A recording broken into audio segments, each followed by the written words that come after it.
Mais passons au débat avec Mme Lisa Marie-Gervais, qui a accepté d'animer le panel ce soir, et avec Mme Carole Poirier et M. Amir Kadir. Merci la parole.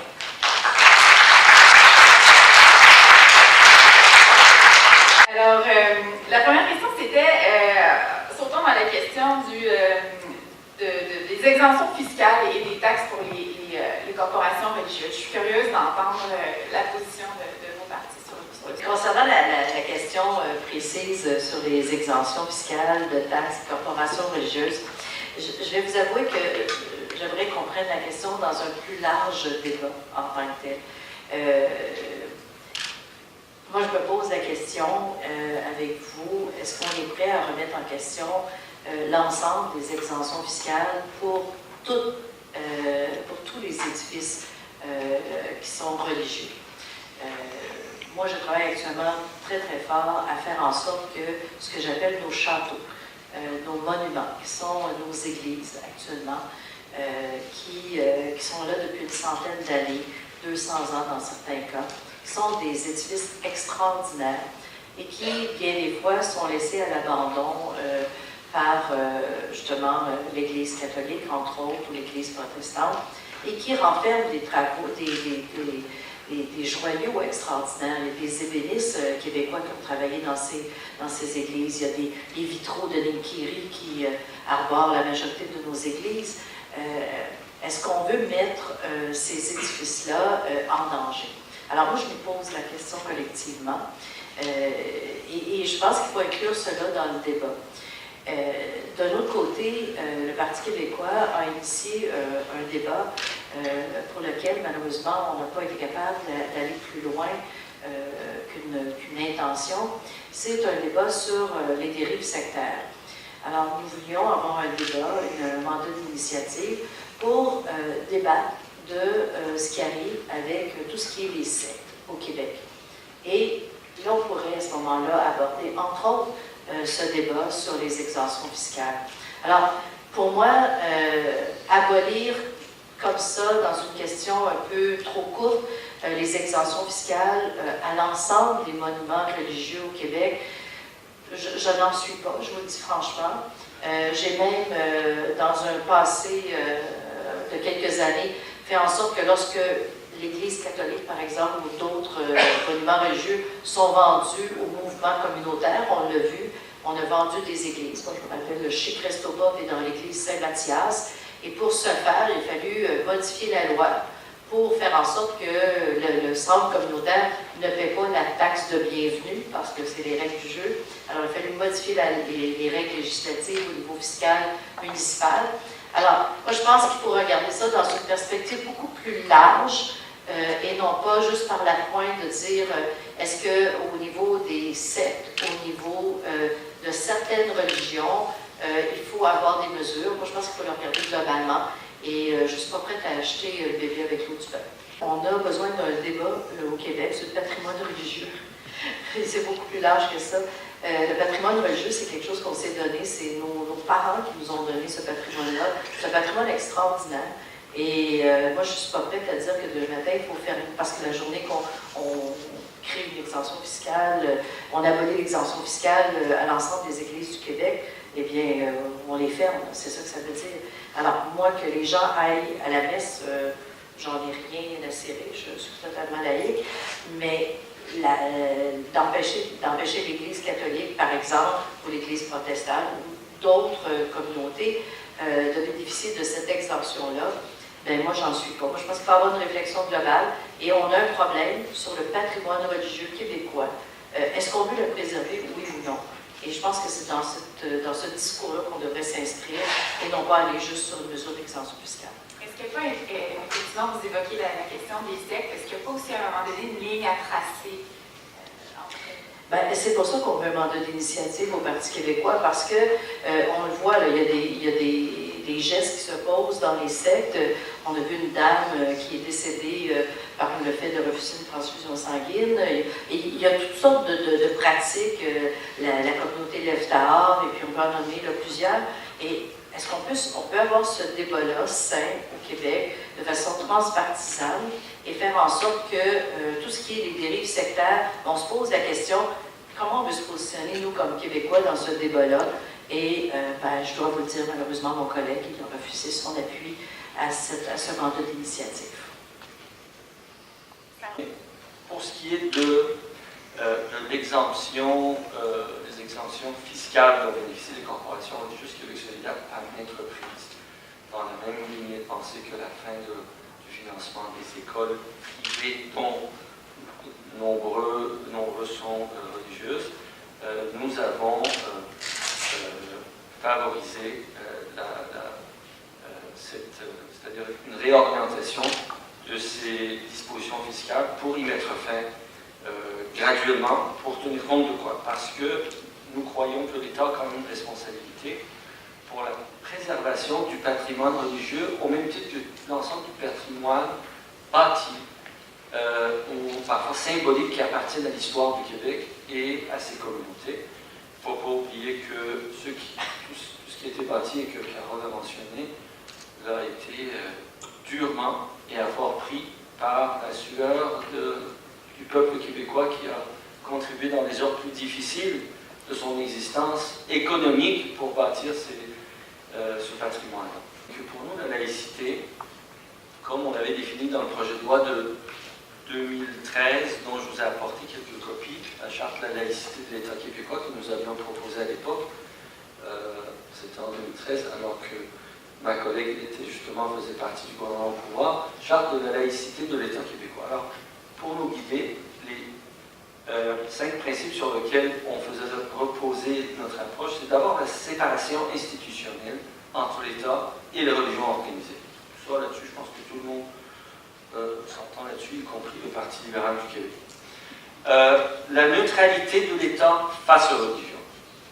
Une neutralité qui suppose que l'État ne discrimine pas ni ne favorise pas de manière asymétrique l'une ou l'autre des religions.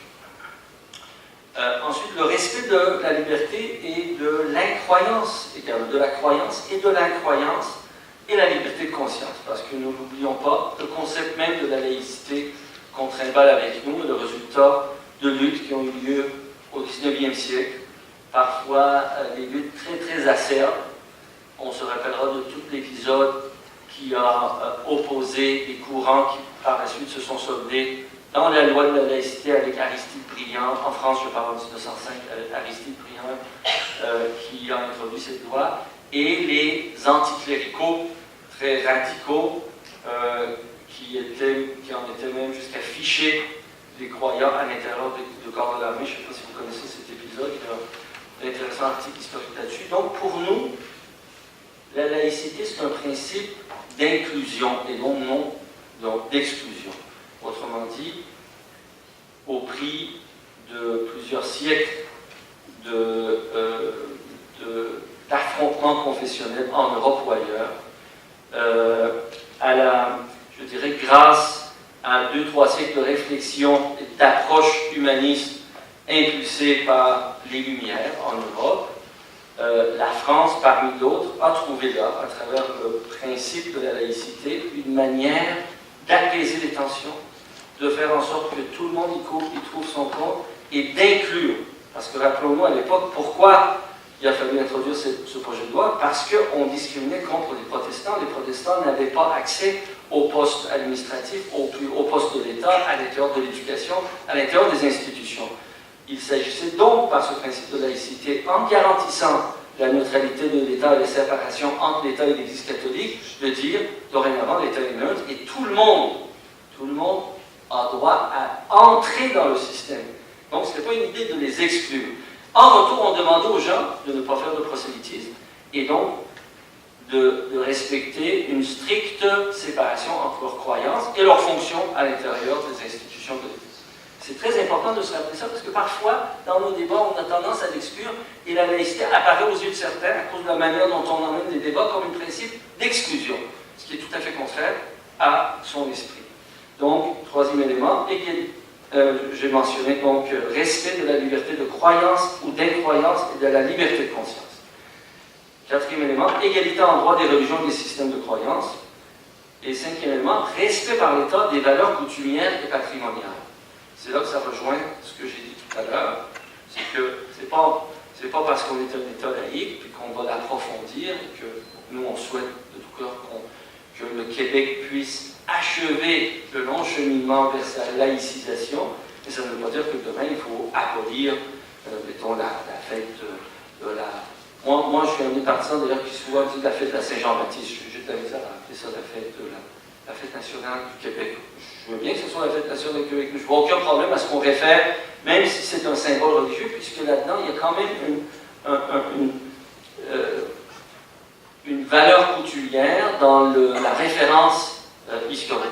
Puis il en va de même avec Noël, avec d'autres choses. Donc, voilà un peu le contexte dans lequel nous sommes à la fois pour la fin des exemptions, parce que ces exemptions actuellement créent une situation de discrimination positive, on pourrait dire. Mais en même temps, il faut un soutien de l'État, comme Carole le souhaite, à travers diverses mesures. Il faudra réfléchir parce que c'est pas simple. Parce que vous avez bien mentionné ensuite, qu'est-ce qu'on fait avec toutes ces croissances par champignons de ces nouvelles églises, souvent sous l'impulsion de gens malhonnêtes qui en profitent. Hein, on l'a vu à plusieurs égards, puis ça c'est très le lot de plusieurs pays en Amérique latine, avec toutes sortes d'églises spontanées où c'est des personnages charismatiques qui veulent en fait profiter des meilleurs sentiments de gens moins bien informés, et souvent ça finit par des scandales financiers, si ce n'est pas des scandales aussi financiers et d'abus de toutes sortes. Merci beaucoup. Bien, écoutez, je suis un peu surprise parce que ce que nous dit Amir, je respecte énormément dans mon samedi. Pourquoi ne pas avoir adhéré à ce moment-là à la motion que nous avons déposée à l'Assemblée nationale, qui est justement d'avoir un mandat d'initiative sur les dérives sectaires. Alors, un mandat d'initiative, et tu le sais, je vais juste partager l'information. Un mandat d'initiative, c'est un peu comme l'aide médicale à mourir. Les partis politiques, de façon non partisane, consultent, tiennent des auditions de différents groupes et font une recherche. Le service de l'Assemblée nationale, on a un service de recherche totalement neutre qui nous accompagne lorsqu'on fait un mandat d'initiative. On vient d'en faire un sur les femmes autochtones, pour lequel on a travaillé pendant 2 ans sur les conditions de vie des femmes autochtones. On a déposé le rapport. On s'est prononcé, moi et Amir d'ailleurs, sur le rapport. Alors, je suis un peu surprise ce soir de voir l'opinion de Québec solidaire quand vous avez voté contre cette motion que nous avons présentée. Alors, je me serais attendue, bien au contraire, que Québec solidaire souhaite justement qu'on puisse aller un peu plus loin, qu'on puisse étudier de façon non partisane une problématique, parce que c'est une problématique certaine que sont les dérives sectaires, et on le voit, il y a des victimes. Il y a des victimes. On est sorti à l'Assemblée nationale avec des gens qui ont été des victimes et qui sont encore aujourd'hui sous le joug de personnes qui ont une influence psychologique sur ces personnes-là. Alors, moi, je pense qu'il y aurait eu lieu là d'avoir votre appui dans ce genre d'initiative. Ça doit être parce que j'approche de la sénilité, mais je ne me rappelle pas pour quel contexte, dans quel contexte exact. Parce que présenté comme ça, de manière raisonnée, bienveillante, je vois aucune raison pour laquelle on puisse avoir refusé ça. Mais je vous rappelle, ma chère Carole et cher auditoire, que nous sommes au Québec, comme partout en Occident, aux prises avec un contexte. Et si on refuse de considérer ce contexte-là, là, moi, je n'embarque pas, et parce que je crois que ce n'est pas sincère et ce n'est pas bienveillant pour la gestion des affaires publiques. Les questions identitaires, pour vous rappeler le titre de notre fameux Amin Maalouf, sont des questions qui peuvent devenir rapidement meurtrières. C'est des questions beaucoup plus... Moi, en fait, dans ma pratique disons, de politicien à l'Assemblée nationale, mais aussi de militant dans des enjeux sociaux, je peux vous le dire, je l'avoue, c'est la chose la plus difficile qui m'a été donnée toujours d'aborder. quand on touche à ces questions-là depuis toujours. Pourtant, vous savez à quel point je suis prompt à prendre la défense de ceci et cela, à me jeter sur le premier soulier qui me vient à la main. C'est l'image. Oui, je sais, c'est l'image qu'on me colle. Donc, vous savez que je n'ai pas habituellement de réticence à aborder des sujets même les plus, disons, controversés et litigieux. Par contre, je sais à quel point les questions identitaires sont dangereuses et il faut les aborder avec le plus grand soin, avec de l'empathie, je dirais, pour la position de l'autre. Et donc, quand c'est dans un contexte, comme on l'a connu si souvent au Québec, où la CAQ ou le PQ, je le dis tout franchement, ma chère Carole, tenter, comme ça a été le cas avec le charte des valeurs québécoises en 2012, tenter par un gain immédiat sur le plan électoral pour faire ce qu'on appelle du fringe politique, de la politique de clivage pour gagner ces élections, sur le dos d'un enjeu qui demande la plus grande prudence, je ne peux pas embarquer là-dedans. Alors, si cette motion-là a été emmenée dans une semaine houleuse où le débat s'est enflammé alentour d'enjeux qui touchaient les communautés les plus vulnérables, ça se peut que pour cette raison-là, on dit non. Mais présenter comme tu l'as fait, de manière raisonnée, pour aborder le problème dans le sens le plus large possible, moi, je saute. Vous signez. Ben oui, je signerai, puis j'offrirai mes excuses d'avoir manqué d'attention. Je me demandais, madame. La pétition sur le site de l'Assemblée nationale. C'est récent? Ok, donc ça m'a complètement échappé. Mais je me demandais, il n'y avait pas un moyen de réconcilier, pardonnez-moi si je fais un raccourci, mais il me semble que M. Gadir prenait l'abolition de ces exemptions, Mme Poirier, vous parliez de mais tout en quand même, que ce soit le travail de l'État, le rôle de l'État de préserver ce patrimoine religieux au même titre que patrimoine. Et Mme Poirier, à ce moment-là, si on s'assurait que l'État fasse bien ça, c'est son rôle de protéger le patrimoine, à ce moment-là, éliminer les exemptions fiscales, ça vous éviterait le problème de définir qui est une secte, qui est une corporation religieuse, qui n'y est pas. Et C'est pas aussi simple que ça, malheureusement. Demain matin, là, je mets des taxes foncières sur tous les bâtiments religieux. Je viens de faire en sorte que tous les diocèses de Montréal ferment. C'est aussi simple que ça. Ils n'ont pas les moyens, puis malgré qu'on pense qu'ils sont tous riches, là, ils n'ont pas les moyens d'avoir des taxes foncières. C'est aussi simple que ça. Alors, des solutions simplistes qui disent finir les exemptions fiscales, moi j'en suis pas. Ces solutions simplistes, moi je dis qu'il faut regarder qu'est-ce qu'on veut faire avec notre patrimoine religieux au Québec. Le patrimoine religieux, ça inclut aussi les cimetières, ça inclut plusieurs sites, là, les couvantes religieuses, ça inclut, je vous dis, là, on a un patrimoine religieux imposant. Il faut le regarder. Il y a déjà eu une commission parlementaire qui s'est positionnée là-dessus, qui avait fait des recommandations. Je me rappelle, c'était Dan Hunter, qui était l'ancien député de Mercier, qui avait fait la commission à l'époque, et qui avait fait des recommandations sérieuses, qui malheureusement n'ont pas été tenues en compte, mais on a lieu d'avoir ce débat-là au Québec, mais il va falloir y faire face. Est-ce que nous souhaitons, demain matin, que l'ensemble de notre patrimoine, parce qu'il y a le patrimoine, puis il y a les nouveaux trucs là aussi. Là. Alors, le dernier bâtiment des témoins de Jéhovah qui est arrivé la semaine passée dans tel endroit, on n'est pas dans le patrimoine, là, on s'entend. Mais il faut regarder, et moi je vais vous dire, il y a une offre spirituelle, je vais l'appeler comme ça, au Québec. Personne n'est une secte.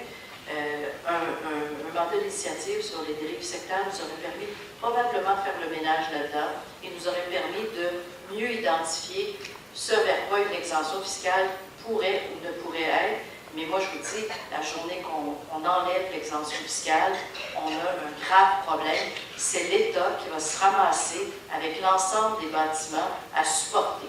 Est-ce que c'est ça qu'on veut? Ces bâtiments-là, je veux attirer votre attention. D'abord, l'Église elle-même, actuellement, en vend plusieurs. D'accord? Puis s'en est parti, puis s'est transformé en condo et en je ne sais quoi. Alors que si on y réfléchit bien, ce patrimoine bâti-là appartient au peuple québécois, aux gens qui ont contribué d'abord par leur, comment on appelle ça, leur dîme, leur monde, pendant des années, au pires temps, aux temps les plus difficiles. Moi, je pense à l'oratoire Saint-Joseph, puis je me dis, comment ils ont fait? Mais bref, ce que je veux dire autrement dit, donc ça appartient au peuple québécois à travers ça, puis à travers toutes les exemptions fiscales accordées pendant des années. Donc, si ça revient dans le giron de l'État, ça va être aussi un actif de l'État, si l'Église veut s'en départir, puis pense ne pas avoir les moyens. D'autant plus qu'il y a des critères. Je veux dire, on n'a pas besoin d'inventer des critères. Le ministère de la Culture et du Patrimoine du Québec possède déjà un certain nombre de critères qui définissent ce qui a une valeur patrimoniale et ce qu'il n'y en a pas. Donc, à partir de là, on prévoit un fonds de rénovation, un fonds de réhabilitation pour usage cohérent avec le mandat initial, c'est-à-dire un usage communautaire, un usage public, un usage qui fait en sorte que ce patrimoine-là, là où c'est possible, demeure à la disposition des communautés. J'aime bien l'idée, mais j'ajouterais qu'il y a un grand défi là-dedans. Le propriétaire, actuellement, il s'appelle La Fabrique. Et pour en avoir transformé 3 dans Hochelaga Maisonneuve, j'ai une pas pire expertise. Et La Fabrique, il faut qu'elle soit volontaire, et La Fabrique, ce sont des citoyens aussi. Malgré que le bien on pourrait se dire que ça appartient à l'ensemble des Québécois, mais il y a une corporation qui est responsable de l'édifice. Et les édifices, dans bien des cas, ont besoin de rénovation importante. Je ne sais pas quel est l'inventaire du déficit d'entretien de nos églises, ne serait-ce que catholiques, et même protestantes. J'aimerais pas voir la facture, je t'aime. Juste dans Hochelaga Maisonneuve, nous, on en avait 12. On en a transformé jusqu'à ce jour 6. On en a encore 3 autres à transformer pour lesquels on ne sait même pas où on va prendre l'argent. Alors, ça nous prend quelque chose de beaucoup plus grand comme planification. Et c'est pour ça que je dis qu'on doit avoir, premièrement, un inventaire. On va avoir aussi la volonté du diocèse. Moi, je me rappelle, l'Église Saint-Nom-de-Jésus, Monseigneur Turcotte avait signé pour $1, il nous la vendait pour $1. Finalement, on a changé d'évêque. Il l'a repris, puis il a mis 4 millions dedans. Oui, il l'a pris, cherche-moi. Mais elle n'est toujours pas finie, puis il y a encore des échafaudages devant la devanture de l'Église. Alors, il y a des choix que fait l'Église parce qu'il est propriétaire. Mais est-ce que c'est des choix collectifs? Est-ce que c'est des choix avec la communauté? Malheureusement, on doit se le dire, c'est pas nécessairement des choix de communauté, c'est des choix institutionnels qui sont faits actuellement à l'abri de portes qui ne sont pas les portes qui sont avec la communauté, malheureusement. Alors, à méditer, on y reviendra peut-être en période de questions. Si vous voulez, sautons dans le deuxième thème, qui est le financement des écoles privées. Et là, il y a notamment des écoles privées confessionnelles. Alors, il y a un lien intéressant dans la question. J'inviterai nos invités à se pencher là-dessus. Donc, financement des écoles privées, quelle est votre position? Et avec notamment des écoles privées confessionnelles.